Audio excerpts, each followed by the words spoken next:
बिस्मिल्लाहिर्रहमानिर्रहीम। अस्सलाम वालेकुम स्टूडेंट। आज के लेक्चर में जिस टॉपिक को हम डिस्कस करेंगे उसका टाइटल है रिप्रोडक्शन इन फंजाई। बच्चे, जानदारों का जो सबसे बेसिक करैक्टर होता है वो रिप्रोडक्शन है कि जानदार है वो रिप्रोडक्शन करते हैं और अपने ही जैसे जानदार को प्रोड्यूस करते हैं और अपनी नस्ल को आगे बरकरार रखते हैं। बेसिकली रिप्रोडक्शन का जो वर्ड होता है ये कम्बिनेशन है दो वर्ड का। एक वर्ड हमारे पास है री और दूसरा वर्ड है प्रोडक्शन या प्रोड्यूस, कि दोबारा से प्रोड्यूस करना। तो दोबारा से प्रोड्यूस करना किसका करैक्टर, यानी कि फंजाई के बारे में डिस्कस कर रहे हैं। तो आज के लेक्चर में हम ये देखेंगे कि फंजाई है वो अपने जैसे ऑर्गेनिज्म वो किस तरह प्रोड्यूस करती है। तो बच्चे, फंजाई का करैक्टर ये है कि ये बोथ सेक्सुअली एंड एसेक्सुअली अपने जैसे जो स्ट्रक्चर होता है ये फंजाई है वो प्रोड्यूस कर सकती है, कि इनके अंदर दोनों किस्म का रिप्रोडक्शन मेथड देखा गया है, सेक्सुअली भी और एसेक्सुअली भी। इन दोनों में थोड़ा डिफरेंस बता दूं कि सेक्सुअल में ये होता है कि फ्यूजन होती है, फ्यूजन ऑफ गैमीट्स होती है, जबकि एसेक्सुअली के अंदर किसी भी किस्म की फ्यूजन ऑफ गैमीट नहीं होती, यानी कि मिलाप नहीं होता। तो इसलिए हम कहते हैं ये एसेक्सुअल रिप्रोडक्शन है, इसमें मिलाप होता है, फ्यूजन होती है, तो इसलिए हम इसे कहते हैं कि ये सेक्सुअल रिप्रोडक्शन है। बच्चे, तमाम इसके जो मेंबर हैं उसके अंदर सेक्सुअली भी हो सकती है और एसेक्सुअली भी हो सकती है, लेकिन एक इसका ग्रुप ऐसा है जिसको हम कहते हैं इम्परफेक्ट फंजाई। इसके अलावा इसका जो दूसरा नाम है वो है ड्यूट्रोमाइकोटा। ड्यूट्रोमाइकोटा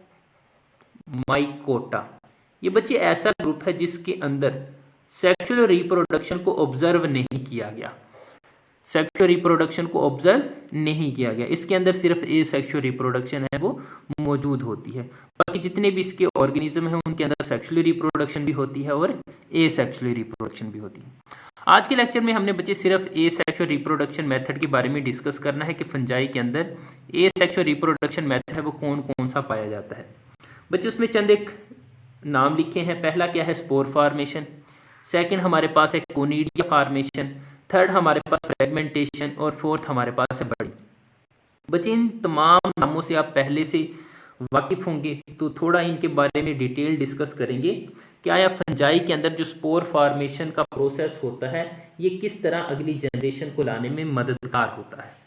बच्चे, आपको पता है छोटे छोटे हमारे पास पार्टिकल्स होते हैं, या रिप्रोडक्टिव में स्ट्रक्चर की बात करूं उन्हें हम नाम देते हैं स्पोर का, कि फंजाई के अंदर स्पोर की मदद से भी रिप्रोडक्शन है वो होती है। एक्चुअली सबसे पहले मैं इसके स्ट्रक्चर को समझाऊंगा और फिर हम इसकी जान पाएंगे कि आया स्पोर फॉर्मेशन है वो किस तरह होती है। बच्चे, अगर ये हमारे पास एक स्ट्रक्चर है जिसकी जो रूट लाइक स्ट्रक्चर है इसको हम नाम देते हैं राइजोइड का। लास्ट लेक्चर में मैंने आपको बताया था कि राइजोइड क्या होते हैं। इनका एक काम तो होल्ड फास्ट करना होता है, किसी चीज को पकड़ना होता है, यानी कि जकड़ने में मदद करते हैं। दूसरा इनका एब्जॉर्प्शन के अंदर भी रोल होता है। बच्चे, ये हमारे पास राइजोइड आ जाते हैं। एक आपको स्टाक यानी कि शाखनुमा स्ट्रक्चर नजर आ रहा है, इसको कहते हैं स्पोरंजियोफोर। स्पोरंजियोफोर यानी कि वो स्ट्रक्चर जो स्पोरंजियम को बेयर करता है उसे हम नाम देते हैं स्पोरंजियोफोर का। और बच्चे, ये आपको सैक लाइक स्ट्रक्चर नजर आ रहा है, इसको हम नाम देते हैं स्पोरंजियम। वो बॉडी जिसके अंदर स्पोर प्रोड्यूस होते हैं उसको हम नाम देते हैं स्पोरंजियम को, स्पोरंजियम। तो ऐसी थैलीनुमा स्ट्रक्चर जिसके अंदर स्पोर बनेंगे उसको हम बच्चे नाम देते हैं स्पोरंजियम का। तो बच्चे, ये जो स्पोर बनते हैं ये सेक्सुअल रिप्रोडक्शन के मेथड के नतीजे में भी बन सकते हैं और एसेक्सुअल रिप्रोडक्शन मेथड के नतीजे में भी बन सकते हैं। तो इस स्ट्रक्चर के अंदर स्पोर बनेंगे। जैसे ही स्पोर मिच्योर हो जाएंगे, जैसे ही स्पोर मिच्योर हो जाते हैं तो ये डिस्पर्स हो जाते हैं। डिस्पर्स का मतलब होता है फैलना, एक जगह से दूसरी जगह चले जाना। अब बच्चे, इनके डिस्पर्स होने के लिए इनको वाटर की ज़रूरत नहीं होती, ये डिफरेंट मेथड से डिस्पर्स हो सकते हैं। जैसे कि आपने कुछ देखा होगा कि कुछ ग्रासी फैमिलीज होती हैं, उनके जब वो बीज वगैरह बन जाते हैं तो हवा चलती है तो जिसके ज़रिए बीज है वो एक जगह से दूसरी जगह फैल सकते हैं। तो ठीक इसी तरह फंजाई के अंदर भी वाटर पे डिपेंडेंस नहीं करता इसका डिस्पर्सन। किस पे डिपेंड करता है? तो मोस्टली इसकी जो डिस्पर्शन होती है वो विंड के ज़रिए होती है, हवा के ज़रिए होती है, कि ये छोटे छोटे स्पोर हैं वो हवा के ज़रिए एक जगह से दूसरी जगह ट्रांसफ़र हो सकते हैं। इसके अलावा बच्चे इनकी जो डिस्पर्शन होती है वो एनिमल के ज़रिए भी हो सकती है। जैसे हम कहते हैं कि एक फसल के अंदर कोई एनिमल इंटर होता है, उसकी बॉडी के साथ छोटे छोटे पोलन ग्रेन्स अटैच हो जाते हैं, तो ठीक इसी तरह एनिमल्स भी इन स्पोर की ट्रांसफ़र के अंदर हेल्प करेंगे। बच्चे जैसे ही ये एक जगह से दूसरी जगह मूव करेंगे, मिसाल के तौर पर ये हवा के ज़रिए किसी दूर जाके कहीं ज़मीन पे गिर गए, वहाँ बच्चे इनको अगर सुइटेबल कंडीशन मिलती है, यानी कि फेवरेबल कंडीशन मिलती है, तो ये क्या करेंगे, दोबारा से ग्रो करेंगे। और जैसे ही ग्रो करेंगे हाइफी, और इसका जो फंगस बॉडी स्ट्रक्चर होता है जिसे हम कहते हैं माइसीलियम, वो बन जाएगा। अब माइसीलियम बच्चे रैपिडली ग्रो करेगी और दोबारा इसके ऊपर क्या है कि स्पोरेंजियम डेवलप होगी और स्पोर बनेगी, और इस तरह ये साइकिल है कंटिन्यूसली चलता रहता है। ठीक है, तो बच्चे स्पोर के बारे में कहना है कि it is a special type of asexual reproduction in which spore are formed. ठीक है, और फिर इसकी यानी कि बेसिक कैरेक्टरिस्टिक के बारे में हमने बात करनी है। इसके बाद बच्चे जो सेकंड टाइप है वो है हमारे पास कोनिडिया फॉर्मेशन।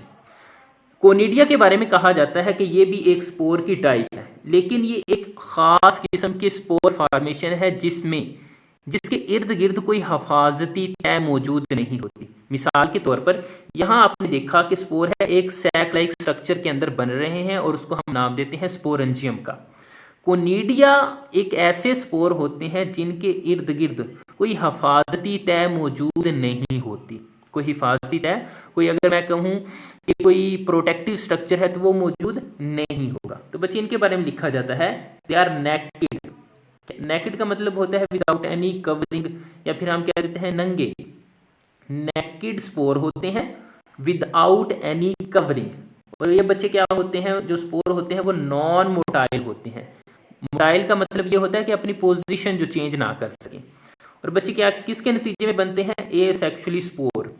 और जो कोनिडिया के जरिए कोनिडिया जो स्पोर हैं ये हमेशा एसेक्सुअली प्रोसेस के नतीजे में बनते हैं। बच्चे इनका जो स्ट्रक्चर होता है वो बाज़ दफ़ा थोड़ा इलोंगेटेड हो जाता है, इस तरह के जो स्पोर होते हैं वो चेन की फॉर्म में अरेंज हो जाते हैं, या फिर क्या है कि क्लस्टर बना देते हैं।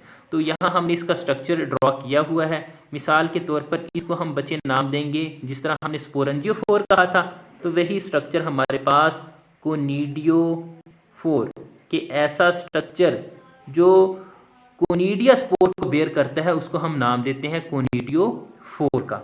तो बच्चे ये एक स्पोर है, ये दूसरा है, ये तीसरा, ये चौथा, ये पांचवा। इस तरह क्या है कि एक के ऊपर इस तरह ओवरलैपिंग वाली कंडीशन है या अरेंज वाली कंडीशन है, ये इस तरह डिवेल्प हो जाते हैं। ठीक है, और ये क्या बना देते हैं, एक चेन लाइक स्ट्रक्चर बना देते हैं। अब बच्चे जैसे ही ये मिच्योर होंगे, जैसे ही ये मिच्योर होते हैं, तो एक जगह से दूसरी जगह ये ट्रांसफर हो सकते हैं। जैसे हमने कहा विंड के जरिए है, एनिमल के जरिए है। तो यहाँ से बच्चे स्पोर ब्रेक करेंगे और आगे जाके यानी कि किसी ज़मीन के ऊपर गिरेंगे, और जैसे ही वहाँ सुइटेबल कंडीशन मिलेगी तो यहाँ से दोबारा से जर्मिनेट करना ये स्टार्ट कर देंगे। तो ये भी हमारे पास एक कंडीशन है जिसके ज़रिए फंजाई अपनी एसेक्सुअल रिप्रोडक्शन मेथड है उसको कंटिन्यू रखता है। बच्चे फिर हम बात करेंगे फ्रेगमेंटेशन की। ये वो प्रोसेस है जिसको आपने कई दफ़ा डिस्कस भी किया है। बच्चे फ्रेगमेंटेशन हम कहते हैं टुकड़ों को, या फिर हम कह देते हैं पार्ट, हिस्सा या टुकड़ा। मिसाल के तौर पर मैं कह देता हूं कि ये हमारे पास एक माइसीलियम का स्ट्रक्चर है जो मुख्तलिफ हाइफी के मिलने से बना है। इस तरह कोई हमारे पास एक कम्प्लेक्स स्ट्रक्चर है माइसीलियम का। मुझे होगा क्या कि ये डिफरेंट पार्ट के अंदर ब्रेक हो जाएगी। मिसाल के तौर पर यहाँ से टूट जाएगी। इसके अलावा मैं कह देता हूँ कि इसकी ब्रेक डाउन यहाँ से होगी, यहाँ से होगी, यहाँ से होगी। अब बच्चे ये जो टुकड़े बनेंगे, ये इनका जो साइज होगा वो एक जैसा नहीं होगा। कुछ टुकड़े होंगे वो बड़े होंगे, कुछ छोटे होंगे। तो हर टुकड़े से एक फंगस ग्रो कराएगी। तो हम इस प्रोसेस में कहते हैं fragmentation is a type of asexual reproduction in fungi in which mycelium are break in different compart, या फिर पार्ट कह देंगे। ठीक है, और हर पार्ट से क्या है कि एक न्यू माइसीलियम है वो ग्रो कराएगी। ठीक है, तो बच्चे ये हमारे पास पेरेंट बॉडी थी, ये हमारे पास क्या है कि डॉटर सेल छोटे छोटे बन जाएंगे और इनसे न्यू क्या है कि माइसीलियम है वो जनरेट हो जाएगी। ये फ्रेगमेंटेशन का प्रोसेस या जिसे बाइनरी फिशन भी हम कह सकते हैं। तो फ्रेगमेंटेशन में तो काफ़ी ज़्यादा टुकड़े बनते हैं, बाइनरी फिशन में 2 टुकड़े बनते हैं। एक आपने प्रोसेस पढ़ा था मल्टीपल फिशन का, बहुत ज़्यादा टुकड़े बन जाना। तो बच्चे माइसीलियम से क्या होगा कि बहुत ज़्यादा टुकड़े बनेंगे और हर टुकड़े से क्या होगा कि एक नई फंजाई है वो ग्रो कर सकती है। तो ऐसे प्रोसेस को हम नाम देते हैं फ्रेगमेंटेशन। ये फंजाई का एक खास किस्म का एसेक्सुअल रिप्रोडक्शन मेथड है। बच्चे लास्ट में हम बात करेंगे इसका जो 4th प्रोसेस है वो है बडिंग का।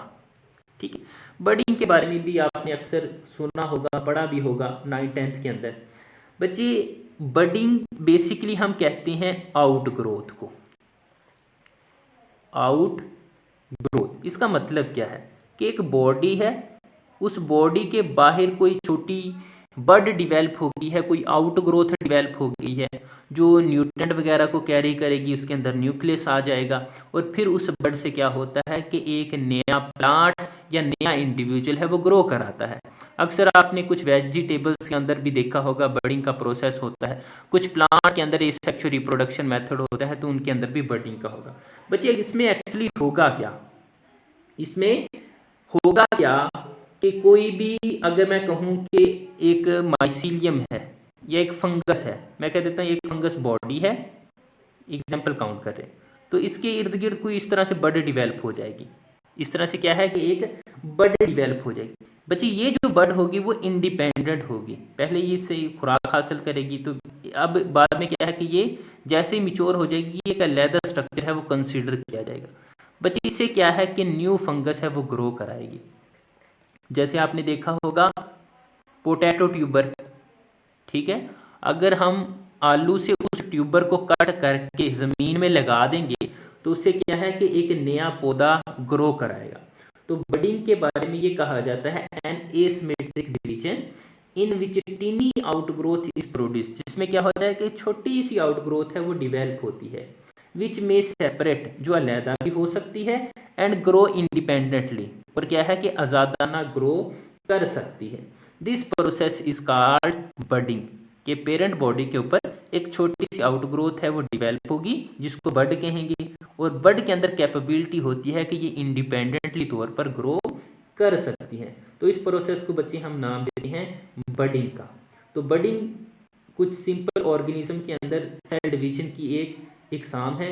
इसके अलावा यूनिसेलुलर यीस्ट जो होती है, यानी कि यूनिसेलुलर जो यीस्ट फंगस है वो बच्चे बडिंग के प्रोसेस के जरिए रिप्रोड्यूस करती है। तो ये बच्चे आज के लेक्चर में हमने एसेक्सुअल रिप्रोडक्शंस के बारे में बात की है जो फंजाई के अंदर मौजूद होती है। इंशाल्लाह नेक्स्ट लेक्चर के अंदर हम सेक्सुअल रिप्रोडक्शन के बारे में डिस्कस करेंगे। तब तक के लिए अल्लाह हाफिज़।